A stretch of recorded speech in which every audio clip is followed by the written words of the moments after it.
Hello viewers, আজকে MS word সম্পর্কিত 21 নম্বর পর্ব শুরু হতে যাচ্ছে।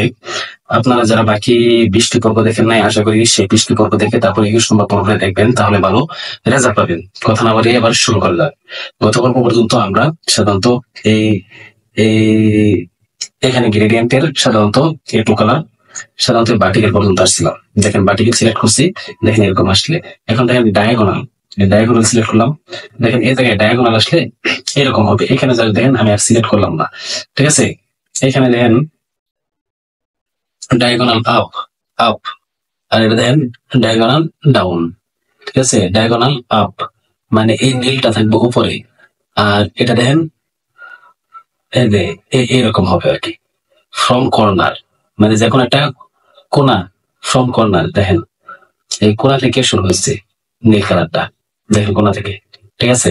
ফ্রম সেন্টার মানে এই নীল কালারটা মাঝখান থেকে শুরু হবে, দেখেন ফ্রম সেন্টার, দেখেন এই মাঝখান থেকে একটা এরকম শুরু হয়েছে, দেখেন সিলেক্ট করলাম, দেখেন ওকে। এইগুলা সাধারণত এখান থেকে কাজগুলো করতে পারবেন। যেরকম এখানে সেরে গেলাম, আবার আর কি আছে এই এদিকে গেলাম, মুরগির রেন্টে গেলাম, যাওয়ার পরে সাধারণত দেখেন এটা কাজটা হইল। এখন দেখেন টেকচার, এখানে টেকচার, এই টেকচারে দেখেন এই জায়গায় বিভিন্ন ধরনের টেকচার আছে। দেখেন এই যে কত সুন্দর সুন্দর ডিজাইন, যখন কাপড় বোনাইতেছি কি পাটি কিনা বোনাইতেছে বিভিন্ন ধরনের আর কি, ঠিক আছে। বাকি টাইলস এর মতো আর কি টেকচার, ঠিক আছে। এখান থেকে আমরা যে কোনোটা নিতে পারবো, ওকে। যেরকম এটা যদি নেই, তারপর ওকে করলাম, দেখেন এরকম কালারটা আমার এখানে চলে আসছে একটা টাইলস এর মতো, ঠিক আছে। এখন দেখেন এখানে আবার গেলাম শেপের এখানে, যাই গ্রেডিয়েন্টে গেলাম, গ্রেডিয়েন্টে যাই মোড গ্রেডিয়েন্টে গেলাম, যাওয়ার পরে টেক্সচারটা দেখালাম। এখন দেখেন প্যাটার্ন, এই প্যাটার্নের মধ্যে দেখেন এই জায়গায় একটা বোঝার জিনিস আছে। বোঝার জিনিসটা হলো সাধারণত প্যাটার্নটাকে সিলেক্ট করে দেখেন, এখানে দেখেন একটা জিনিস দেন, fore foreground, foreground, আর একটা দেখেন ব্যাকগ্রাউন্ড, ঠিক আছে। ব্যাকগ্রাউন্ড এটা হচ্ছে ফোরগ্রাউন্ড আর এটা হচ্ছে ব্যাকগ্রাউন্ড। দেখেন এই যে আমি একটা জিনিস সিলেক্ট করে নিই, এটা সিলেক্ট করলাম, ওকে দিলাম। এখন দেখেন ফোরগ্রাউন্ড, ফোরগ্রাউন্ড মানে এ দেখেন যেটা ওটা উপরে দেখেন একটা একটা দাগ আছে, দেখেন নীল দাগের মতো দেখা যাইতেছে না, সবুজ দাগের মতো হালকা দেখা যাচ্ছে, এটা কিন্তু ফোরগ্রাউন্ড, ঠিক আছে। আর দেখেন নিচে দেখেন হলুদ দাগের মতো দেখা যাচ্ছে, এটা হচ্ছে ব্যাকগ্রাউন্ড। ব্যাকগ্রাউন্ড মানে পিছনেরটা আর কি, এই পিছনেরটা। আর এর উপরের দিকে দেখেন এই সবুজ দাগ গুলা, ওকে। এখন দেখেন এই জায়গায় যদি আমি চেঞ্জ করি, এই যে জায়গায় সরি এই শেপ, শেপ ফিলে যাওয়ার পরে গ্রেডিয়েন্টে গেলাম, গ্রেডিয়েন্টের পরে মোর গ্রেডিয়েন্টে গেলাম, যাওয়ার পরে সাধারণত এই জায়গায় কোনটা রেখেছিলাম টেক্সচার, তাই না, নাকি প্যাটার্ন, প্যাটার্ন। এই প্যাটার্নের মধ্যে সাধারণত দেখেন এটা আমি এটা নীল দিলাম, নীল দিলাম, আর এটা দিলাম লাল। এখন দেখেন ওকে, দেখেন লালটা হয়ে গেল ব্যাকগ্রাউন্ড, আর এই যে নীল ফুটা ফুটা এটা উপরেরটা, ওকে। এটা হচ্ছে এটার নিয়ম, ঠিক আছে। এখন আমি গেলাম, হ্যাঁ এটা গাছ হইলো। এখন দেখেন এটা আউটলাইন, আউটলাইন মানে এই যে বাহিরের যে বর্ডারটা এটা নামে হচ্ছে আউটলাইন।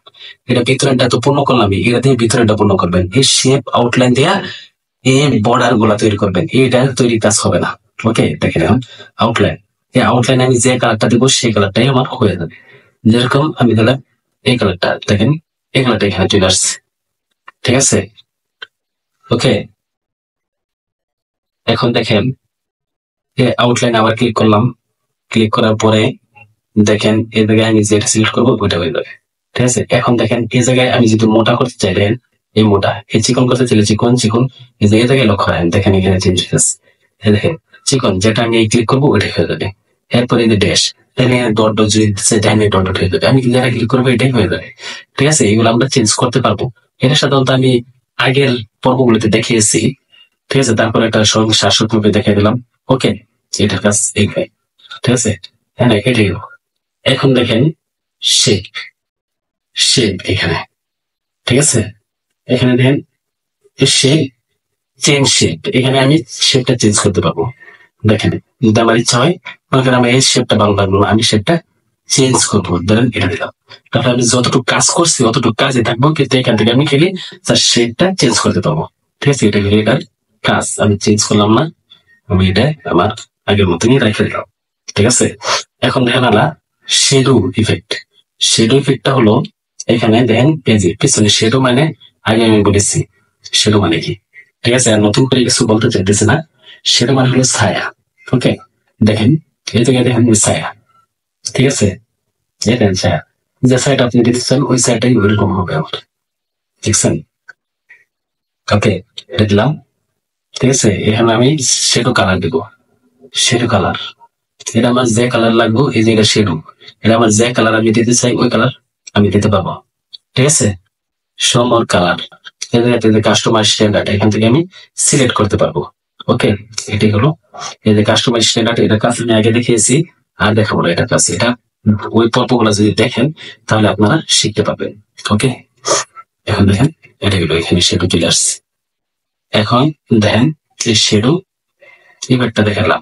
এখন দেখেন এটা হলো কি, দেখেন এখানে কাজটা কিছুক্ষণ রেখে দিলে এখানে কি লেখা নোট শেডো রাইট, মানে এই শেডোটা যে আছে এই শেডোটা এটা আমি লাড়াচাড়া করাবো, ধরেন আমি এখানে রাখবো না, শেডোটা আমি এদিকে আনবো বা এদিকে, তাহলে দেখেন এইগুলা দিয়ে আমি আনতে পারবো। এটাতে গিয়ে করলাম দেখেন আমার এদিকে চলে গেছে শেডোটা। দেখেন শেডোটা এদিকে চলে গেছে। এটাতে আমি এদিকে রাখবো না, উপরের দিকে রাখবো, আরো এই দেখেন উপরে নিচের দিকে নামাবো আরো শেডোটা। এই দেখেন আমার শেডোটা নিচের দিকে নামতেছে। দেখেন কাজটা যদি দেখে সেটা ওকে, এটার কাছে সেটাই। ঠিক আছে, আমার 3D ইফেক্ট, তাহলে 3D ইফেক্ট এখান থেকে আমি যে কোনো 3D মানে ওই দিক দিয়ে হবে যে এগুলো 3D তো বুঝতে পারতেছেন। ঠিক আছে, দেখেন আমি যে কোনো ভাবে আমি এগুলা করতে পারবো।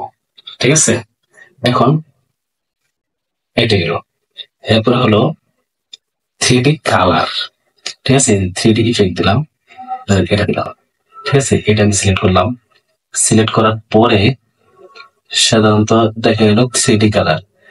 3D কালার মানে এই যে এটা হচ্ছে 3D। এখানে 3D মানে কি, মানে সাইড ভিউটা দেখা যাবে আর কি। এটা তো শুধু ফ্রন্ট ভিউটা দেখা যাচ্ছে, কিন্তু সাইড ভিউটা দেখাবে এদিক থেকে। এই যে 3D এর সাইড ভিউ এর কালারটা চেঞ্জ করা যাবে এখান থেকে। দেখেন হ্যাঁ, কালার দেখেন যে কোনো কালার দেবেন, ওই সাইডে খালি পুরো কালার চেঞ্জ হইতেছে। মোর 3D কালার এখান থেকে স্ট্যান্ডার্ড আর কাস্টম সেম ভাবে। ঠিক আছে, দেখেন 3D ইফেক্টে আবার গেলাম, যার পরে দেখেন ডেপথ। ডেপথ মানে হলো এটার গভীরতাটা, 3D গভীরতাটা কত দিক দিয়ে এর ডেপথ দিলাম। এখান থেকে এটাও দিতে পারি 0, এটা এটা এটা যত নিচে দিকে দেবো তত বাড়বে। ঠিক আছে, যেটা আমার ভালো লাগবে ওটা দেবো। এটাও কিন্তু এইখান থেকে আমি ডেপথ গভীরতা দিতে পারবো, এই যে বিভিন্ন দিক দিয়ে আর কি। আমার ওই সাইড দিয়ে যদি এই সাইড দিয়ে যদি দিতে চাই তাহলে এটা বিভিন্ন সাইড চেঞ্জ আর কি, কোন সাইডে আমি দিতে চাই। ডাইরেকশন মানে ডাইরেকশন কোন কোন দিকে দিতে চাই, ওই দিকে দিতে চাইলে ওই দিকে, এদিকে দিতে চাইলে এদিকে, এদিকে দিতে চাইলে এইভাবে যে কোনো ডাইরেকশন আমি দিতে পারবো। আর লাইট, এটা হলো এই 3D লাইটটা দেখেন, এই যে লাইট এই দেখেন এটা কালারটা একটু চেঞ্জ হবে আর কি। লাইট আপনারা এটা দেখলে বুঝতে পারবেন। এরকম আমি ব্রাইটে দিলাম, ব্রাইটে দিয়ে এখানে ক্লিক করলাম, তাহলে এরকম আসবে আর কি। হ্যাঁ ঠিক আছে, ওকে। এই 3D ইফেক্টে গেলাম, যাওয়ার পরে এখানে নর্মাল দিয়ে এটা নর্মালে ক্লিক করলাম। ক্লিক করার পরে দেখেন লাইট 3D ইফেক্ট, দেন এটা নর্মালের মধ্যে আসতেছে। আবার এখানে ডিম দিয়ে এখানে দিলে এরকম আসবে। ঠিক আছে, আপনার চেঞ্জ করে করে দেখবেন। এটা হলো সাধারণত ম্যাটার, এটা এরকম, এটা এরকম। ঠিক আছে, এইগুলো আপনারা চেঞ্জ করে করে দেখবেন, আপনার যেটা ভালো লাগে ওইভাবে তৈরি করবেন। ওকে, এটা কাজটাও কমপ্লিট। এরপরে দেখেন একটা মজার কাজ হলো এই যে 3D, এই 3Dটা এই যে 3Dটা যে আছে আমার, এই 3Dটা ঘুরাবো। এই দেখেন আমার যেভাবে ইচ্ছা ওইভাবে আমি ঘুরাইতে পারবো এটা দিয়া। ঠিক আছে, এই যে ঘুরাইলাম, ঘুরাইলাম। ওকে, থ্যাংক ইউ, আজকে এই পর্যন্তই।